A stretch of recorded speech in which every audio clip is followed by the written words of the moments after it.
네, 고성국 칼럼입니다. 일상 대화는 맥락이지만 선거는 단어다. 제가 지난 주말 만나고 온 성일정 의원이 서산 태안 지역인데 서산 지역에 장학재단에 장학금 전달식을 하면서 이제 기업을 크게 성공한 사람이니까 그 기업에서 이게 장학금을 조성해서 그 지역 청년 학생들한테 장학금을 줘왔어요. 그 장학금을 전달하면서 이제 학생들을 격려하는 자리였는데 이 자리에서 미국이 일본을 무력으로 굴복시켰을 때 일본의 청년 5명이 영국으로 유학을 다녀오겠다 그러면서 장학금을 요청했는데 이게 장학금 수여식 장이라서 아마 장학금 사례를 얘기했던 것 같아요. 그런데 법적으로 장학금을 줄 수 없다 그러면서 일본의 재정국장이 금고문을 일부러 열어둔 채 나갔고 이 청년들은 금고에 있던 금괴를 가지고 영국으로 가서 공부하고 왔다. 그러니까 도둑질이지만 사실상 법적으로는 할 수 없는데 정부 국장이 가져가라고 문 열어준 거다. 이렇게라도 해서 말하자면 이른바 도둑질이라도 해서 가서 배웠고 그래서 일본의 근대화를 이끄는 주체가 됐다. 주역이 됐다. 뭐 이런 얘기를 한 겁니다. 그중 한 사람이 이토 히로부미다 그러면서 그 안중근 의사가 격살한 그 이토 히로부미입니다.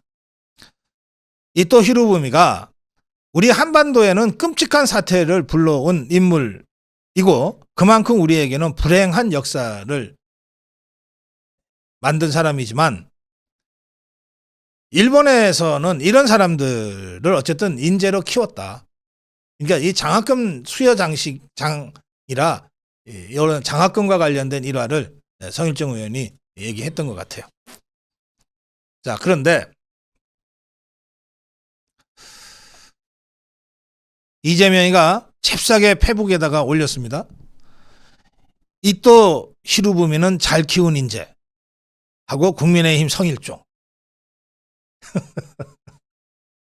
마치 성일정 의원이 이토 히로부미를 잘 키운 인재라고 칭찬한 것처럼 이렇게 글을 딱 올리면서 공격을 시작했어요. 그러자 한동훈 비대위원장이 낮은 자세로 국민 눈높이에 맞는 언행을 해줄 것을 다시 한번 요청한다. 이러면서 입조신 경계령을 내렸습니다. 성일종 엄청 억울할 겁니다.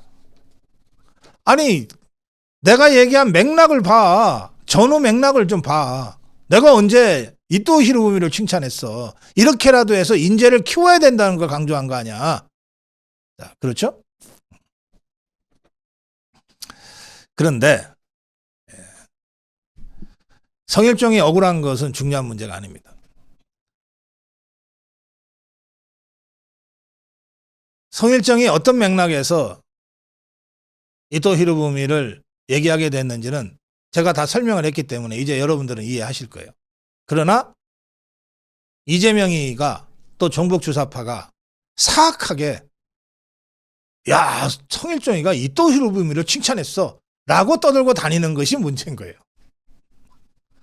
그러면 저처럼 이렇게 전후 맥락을 다 살펴서 이렇고 이래요 라고 설명할 수 있는 사람이 많지 않을 거고 또 그런 설명을 국민들, 종북주사파들이 들으려고 하지 않을 거고 당연히 이 자들이 마구 떠들고 다닐 겁니다. 야, 국민의힘은 말이야 이토 히로부미까지 칭찬하네.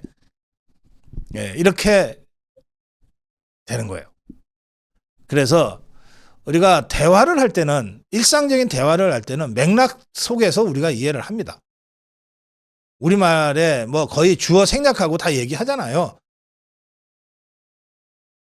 그건 다 맥락 속에서 이해가 되기 때문에 그렇거든요. 그런데 선거는 맥락적으로 이해하지 않습니다. 그냥 단어 하나로 이해하는 거예요. 특히 종북주사파들은 우리가 아무리 좋은 의도를 갖고 멋진 스토리를 가지고 맥락적인 이해를 하면 전혀 문제가 안 되는 이런 이야기를 해도 그중에 단어 한두 개를 딱 골라내가지고 공격하게 돼 있습니다. 그래서 저는 다시 한번 우리 자유파 국민들이 걱정하는 바로 이 말조심 문제를 다시 한번 강조할 수밖에 없습니다. 자, 제가 이 말조심하자고 해서 말조심이 되는 게 아니기 때문에 구체적으로 제가 주문하겠어요. 우리 자유파 진영의 후보들은 좀 다 적어도 다른 논평은 안 들어도 좋으니까 이 논평만큼은 좀 다들 후보들이 한 번씩 좀 들었으면 좋겠어요. 첫째, 입은 닫고 몸은 낮춘다. 이게 선거를 뛰는 후보의 철칙입니다. 후보가 뭔 말을 그렇게 많이 해요. 정치는 말로 하는 거다라고 하지만 선거는 말로 하는 게 아니라 몸으로 하는 거예요. 입은 닫고 몸은 낮추라. 정말 어쩔 수 없이 몇 마디 해야 될 때는 최대한 짧게 해라. 최대한 짧게 해라. 제가 저는 주례나 무슨 행사에 이런 거를 거의 안 하는데요. 저는 자격 없는 사람이다 생각을 해서 그런 자리에서 무슨 도덕적인 얘기, 설교 이런 거를 할 주제가 못 된다 생각해서 안 하는데 정말 어쩔 수 없는 인연으로 딱 한 번인가 두 번인가 주례한 적이 있어요. 그때 제가 박수 엄청 받았어요. 내용이 좋아서가 아닙니다. 주례사를 2분 만에 끝냈더니 박수를 그렇게 치시더라고. 막 환호까지 지르시더라고. 작년 일인데요. 작년에 호국 보훈의 달 짜장면 봉사로 제가 칠곡 내려갔잖아요. 그때 이철우 경북도지사하고 지역의 정의용 의원하고 군수하고 여러 유지들이 나왔는데 여러 사람들이 다 마이크 잡고 인사했어요. 근데 제일 박수 많이 받은 사람은 제 기억으로는 칠곡 군의회 의장입니다. 이분이 박수 받은 이유는 딱 하나입니다. 이분이 나와서 마이크를 딱 잡더니 여러분 정말 고맙습니다 하고 큰 절을 한번 하고 그냥 내려갔거든요.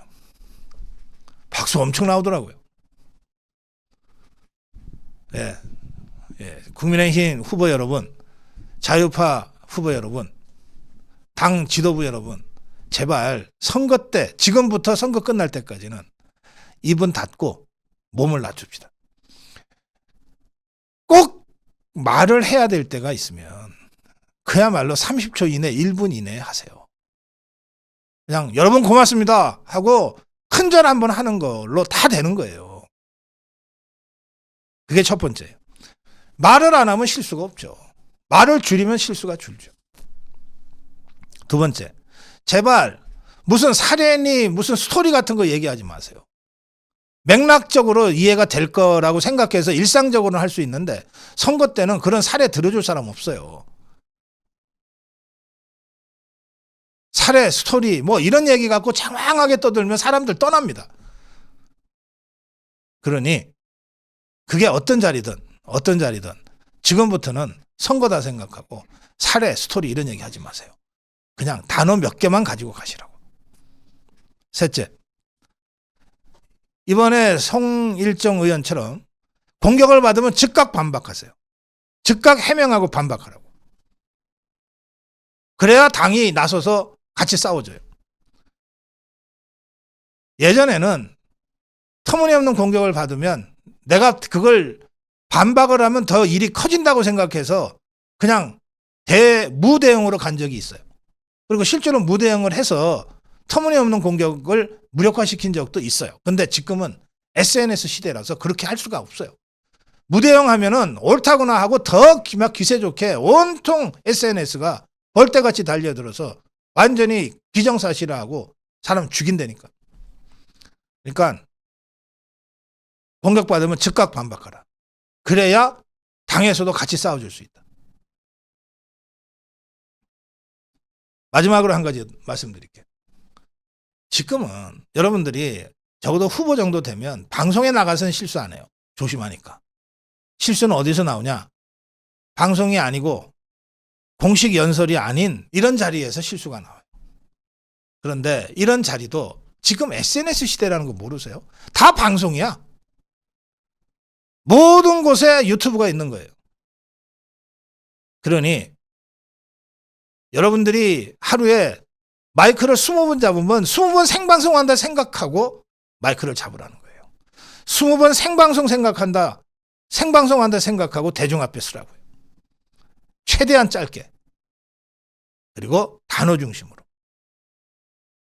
이렇게 몇 가지 여러분들의 행동 원칙을 가지고 해야 실수를 안 할 수 있고 나와도 줄일 수가 있어요.